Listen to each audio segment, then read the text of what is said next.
حدیث شریف کیا ہے؟ حدیث شریف میں ہے کہ حضرت ابو ہریرہ رضی اللہ تعالیٰ عنہ سے روایت ہے، ہمارے آقا صلی اللہ تعالیٰ علیہ وسلم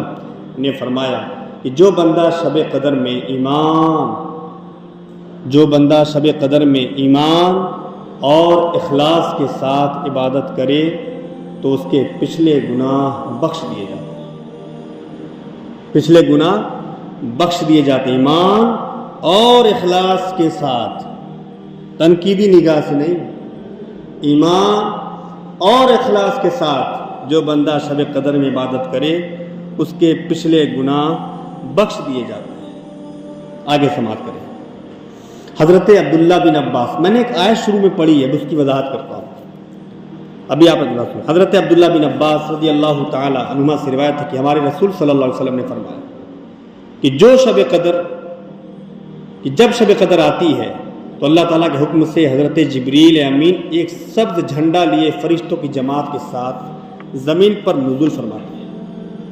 اور اس سبز جھنڈے کو کعبہ معظمہ پر نصب فرماتے ہیں۔ حضرت جبریل کے 100 بازو ہیں جن میں سے 2 بازو صرف شب قدر میں کھولتے ہیں، 2 بازو صرف شب قدر میں کھولتے ہیں، وہ بازو مشرق و مغرب میں پھیل جاتے ہیں۔ پھر حضرت جبریل فرشتوں کو حکم دیتے ہیں کہ جو کوئی مسلمان آج کی رات قیام کرے یا نماز پڑھ رہا ہو یا ذکر الہی میں مشغول ہو،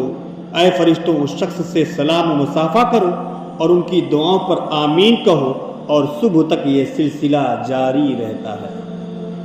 صبح تک یہ سلسلہ جو ہے یہ جاری رہتا ہے۔ صبح ہونے پر حضرت جبریل علیہ السلام تمام فرشتوں کو واپس چلنے کا حکم فرماتے ہیں تو فرشتے عرض کرتے ہیں کہ اے ہمارے سردار حضرت جبریل، اللہ تعالیٰ نے اپنے پیارے نبی صلی اللہ علیہ وسلم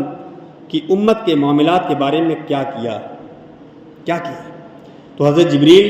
جواب دیتے ہیں کہ اللہ تعالیٰ نے ان لوگوں پر اپنی خاص نظر کرم فرمائی اور 4 قسم کے لوگوں کے علاوہ تمام لوگوں کو معاف کر دیا ہے۔ 4 قسم کے لوگوں کے علاوہ اللہ تعالیٰ نے تمام لوگوں کو معاف کر دیا ہے۔ بہت اہم باتیں ہیں، اس کو بہت دھیان سے سنیے گا۔ حضرات صحابہ کرام جو ہے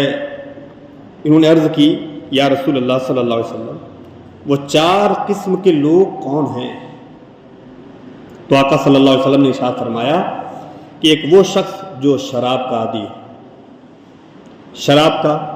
عادی ہو، شراب پینے والا ہو، شراب اس کا مشغلہ ہو، شراب اس کا کھانا پینا ہو، اٹھنا بیٹھنا ہو، ایسے شخص کو اللہ تعالیٰ اس مبارک رات میں بھی اس کی مغفرت نہیں ہوتی، نہ اس کو معاف کرتا ہے۔ اگر وہ معافی مانگے تو الگ مسئلہ ہے، مگر معاف نہیں ہوتا۔ تو ایک وہ شخص ہے جو شراب کا عادی ہو، دوسرا وہ شخص ہے جو ماں باپ کا نافرمان ہو، ایسا شخص بھی جھبا کبا دستار سب کچھ کر ڈالے، اپنے چہرے کو جتنا چاہے چمکا لے، سوٹ بوٹ جتنا چاہے اچھا پہن لے، لباس جتنا چاہے زرق بر کر لے، مگر اس کا کوئی فائدہ اسے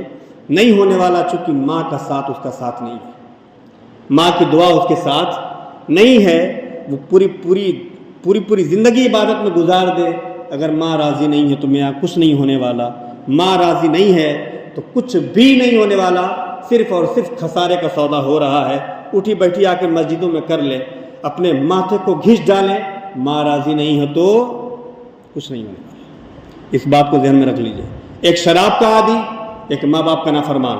ان لوگوں کی بخشش کسی مبارک رات میں کبھی نہیں ہو سکتی جب تک کہ اپنے گناہوں پر نادم اور شرمندہ نہ، اپنے گناہوں پر افسوس نہ کریں، ماں کے قدموں میں جا کر گڑگڑائیں نہیں، معافی نہیں مانگیں، تب تک ان کا کچھ بھلا ہونے والا نہیں ہے۔ تیسرا وہ شخص ہے جو قطع رحمی کرنے والا ہے، رشتہ کاٹنے والا، رشتہ داروں سے منہ چرانے والا ہے۔ غریب رشتہ دار ہیں تو ان سے پیچھا چھوڑاتا ہے، امیر اجنبی ہے تو اس کے ساتھ مسکرا کے ملتا ہے۔ یہ بھی آج کل منافقانہ ہمارے یہاں رواج ہے، منافقانہ جو طریقہ رائج ہوا ہے آج کل کہ امیروں سے تو ہم مسکرا کے مل لیا کرتے ہیں، غریبوں سے ہم جو ہے اگرچہ وہ رشتہ دار ہے اسے منہ چڑھا کر بات کرتے ہیں، غصے میں بات کرتے ہیں، چڑچڑے پن میں بات کرتے ہیں، تو ٹائم نہیں رہتا تم فون کر دے تو میرے پاس ہے۔ بولا میرے پاس اتنا فرصت کا ہے، تم کیوں بار بار فون کرتے ہو؟ چلو ٹھیک ہے، دیکھتا ہوں، بات کرتا ہوں۔ بہت تاؤ میں رہتے ہیں ہم، جب کوئی مفلس اور غریب اور ضرورت مند ہو اس کے ہاں ہمارا اخلاق دم توڑ جاتا ہے اور انتقال ہو جاتا ہے ہمارے اخلاق کا، اور یہی ہمارا اخلاق وہاں زندگی پاتا ہے جب کوئی امیر ترین مست انسان جب ہم سے ملتا ہے تو ہم مسکرا کے خندہ پیشانی کے ساتھ اس کا استقبال کرتے ہیں۔ ایسا لگتا ہے کہ ہم اخلاق کے بہت بڑے پہاڑ ہوں، تو میں یہ اخلاق نہیں، یہ منافقت ہے، منافقت ہے یہ۔ تو تیسرا وہ شخص ہے جو قطع رحمی کرنے والا ہے، رشتہ کاٹنے والا ہے، رشتہ داروں سے رشتہ توڑنے والا ہے۔ چوتھا وہ شخص جو آپس میں بغض و کینہ رکھتا ہے، بغض و کینہ آپس میں رکھتا ہے، اس کا دل ہمیشہ کسی نہ کسی مسلمان کے لیے جو ہے نفرت پالے ہوئے رہتا ہے، اس کا دل ہمیشہ کسی نہ کسی کے لیے جو ہے عداوت پالے رہتا ہے، ہمیشہ وہ کسی نہ کسی کی برائی میں رہتا ہے، ہمیشہ کسی نہ کسی کے تنزلی کے لیے، ہمیشہ کسی نہ کسی کے زوال کے لیے وہ کوشاں رہتا ہے۔